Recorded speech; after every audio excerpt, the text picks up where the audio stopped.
Le président chinois Xi Jinping, qui est également secrétaire général du comité central du PCC et président de la commission militaire centrale, a assisté ce matin à une réunion au Grand Palais du Peuple à Beijing afin de commémorer le 70e anniversaire de l'entrée de l'armée des VPC en RPDC durant la guerre de résistance à l'agression américaine et d'aide à la Corée.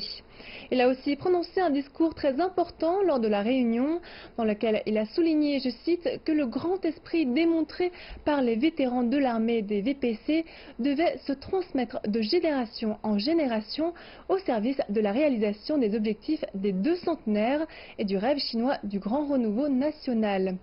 Dans ce contexte, comment transparaît la sagesse chinoise héritée de la guerre de Corée à l'ère nouvelle? Quelles sont les visions promues par la Chine montrées à travers les activités de commémoration? Tout de suite, nous rejoignons Monsieur Wang Kun pour en savoir plus sur la question. Bonjour Monsieur Wang. Bonjour. Alors, qu'est-ce que le grand esprit forgé au cours de la guerre de résistance à l'agression américaine et d'aide à la Corée dont on parle ici en Chine et dans quelle mesure est-il maintenu même aujourd'hui? Quel rôle cette mentalité d'héroïsme joue-t-elle dans la construction de ce que Beijing appelle la société de moyenne aisance et dans le renouveau de la nation chinoise? Donc il faut rappeler qu'aujourd'hui c'est une cérémonie très solennelle dans laquelle le président Xi Jinping avait d'abord rendu hommage aux martyrs qui se sacrifiaient leur vie pour la patrie pendant cette guerre de résistance à l'agression américaine et pour libérer la République démocratique de Corée. Donc, dans cette commémoration, cela nous rappelle que cet esprit même des martyrs de la patrie qui se sont sacrifiés non seulement leur jeunesse, mais aussi leur vie pour sauver le destin de la patrie est quelque chose de très précieux pour la nation chinoise. Et donc, c'est un appel pour la jeunesse d'aujourd'hui de continuer à imiter leur exemple pour se donner au grand renouveau de la nation, c'est-à-dire que de se consacrer à leur travail, à leur carrière de chacun pour pouvoir réussir leurs rêves de chacun et rêves de la Chine. Donc c'est le premier point. Et ensuite, je crois que pour commémorer l'histoire aussi, donc c'est important de ne pas oublier l'histoire dans laquelle la Chine a appris que le sous-développement peut être une raison d'être envahi, d'être arnaqué, harcelé par les autres pays. Donc du coup, la Chine a retenu cette leçon de continuer à se développer dans une condition de paix, dans l'objectif, bien sûr, qu'on rappelle du renouveau de la nation dans le terme de président Xi. Et je crois que troisièmement, je crois que cet esprit même de la guerre de résistance contre l'agression américaine nous montre une sorte de courage de la nation chinoise vis-à-vis de l'hégémonie qui existait non seulement 70 ans avant, mais qui existe toujours aujourd'hui dans notre monde où cela continue à jouer un rôle d'accasement et de répression un peu partout dans le monde. Donc cela montre le courage de la nation chinoise de ne pas avoir peur de cette hégémonie et de oser lutter comme il y a 70 ans contre ce fléau et de poursuivre de façon déterminée son chemin de développement pacifique. Alors, à travers la commémoration du 70e anniversaire de la guerre de Corée, vous dites que la Chine a ce but de se souvenir, mais par rapport aux autres pays, donc par rapport à sa relation avec les autres pays, est-ce qu'elle a une vision stratégique à l'égard de la défense nationale, par exemple, qu'elle veut montrer aux autres? Oui, effectivement, M. Xi Jinping a mentionné ce point aussi ce matin dans son discours. En fait, le pays dispose d'une force armée qui est en correspondance avec sa puissance, avec son nombre de population et avec l'envergure de l'intérêt que cette armée doit protéger.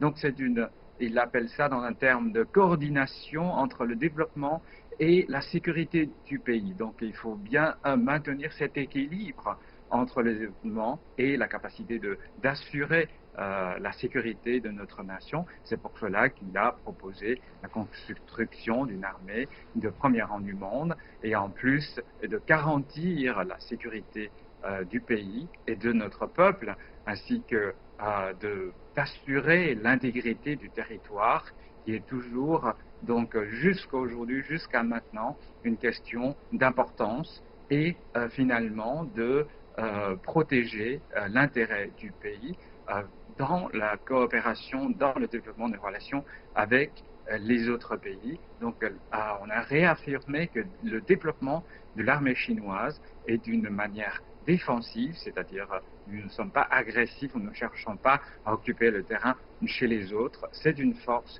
pacifique, nous ne prenons pas l'hégémonie, l'expansion, nous n'allons pas utiliser la force armée pour harceler les pays ou exercer de la pression. Au lieu de cela, l'armée est là justement pour protéger l'intégrité de notre propre territoire et de protéger l'intérêt national. Donc je crois que c'est une force rassurante, c'est une force pour garantir le développement en paix, de façon pacifique. Et surtout, c'est d'une force qui peut garantir l'intérêt de chacun des Chinois aujourd'hui dans le développement du pays. Alors, vous parlez de développement. La Chine a fait d'immenses progrès depuis les années 50, que ce soit dans le domaine économique, social, culturel ou de la défense nationale. À votre avis, la vision chinoise de l'ordre international et la gouvernance mondiale est-elle toujours cohérente? Quelles sont les aspirations de la Chine concernant le développement du monde dans le futur? Je crois que cette commémoration nous illustre bien, c'est-à-dire que l'histoire nous enseigne que la paix est une condition absolue pour pouvoir développer un pays et l'exemple de la réussite de Chine de se développer à travers des années, c'est justement parce que l'environnement et la relation avec les pays voisins était pacifique. Donc c'est une leçon que la Chine a tirée de son histoire, c'est-à-dire qu'il faut avoir le courage, tout à l'heure on a dit, de résister à l'hégémonie du monde, quelle que soit sa forme, qui s'appelle aujourd'hui l'unilatéralisme, protectionnisme ou l'égoïsme à l'extrême, etc. Donc les moyens de l'hégémonie étaient divers, mais l'objectif était très simple, c'était pour assurer, garantir l'intérêt d'un seul pays. Alors la Chine ne veut pas poursuivre cette voie, elle veut donc d'abord la paix et le développement. Donc ce sont les deux thèmes du monde qu'elle a toujours prôné depuis la fondation de la Chine. Elle était toujours un bon voisin, un bon partenaire pour mener le chemin de développement et elle admet avec les autres pays en même temps les valeurs fondamentaux comme la paix, le développement, la justice, la démocratie, la liberté, etc. et cherche à développer une relation donc dans ses affaires avec les autres pays en assurant une concertation des deux parties et de construction en commun et de partage surtout des résultats obtenus à travers ces développements. Donc c'est une vision non seulement de paix et de développement, c'est aussi une vision de solidarité et de partage. Donc c'est dans ce terme-là que la Chine cherche à développer donc la relation avec les autres pays, c'est-à-dire de garantir un ordre mondial qui a été donc formé depuis plus de 65 ans, après la fin de la Deuxième Guerre mondiale, jusqu'à aujourd'hui, avec une concertation de différents pays dans ce cadre de multilatéralisme et de libre-échange. Et cet ordre-là est bénéfique pour la quasi-totalité des pays de notre planète. Et donc, dans cet ordre-là, la Chine cherche à développer les relations de coopération avec les autres pays et bien sûr ayant un objectif d'établir une sorte de communauté de destin partagé de toute l'humanité, donc avec le développement de tous et sans conflit militaire.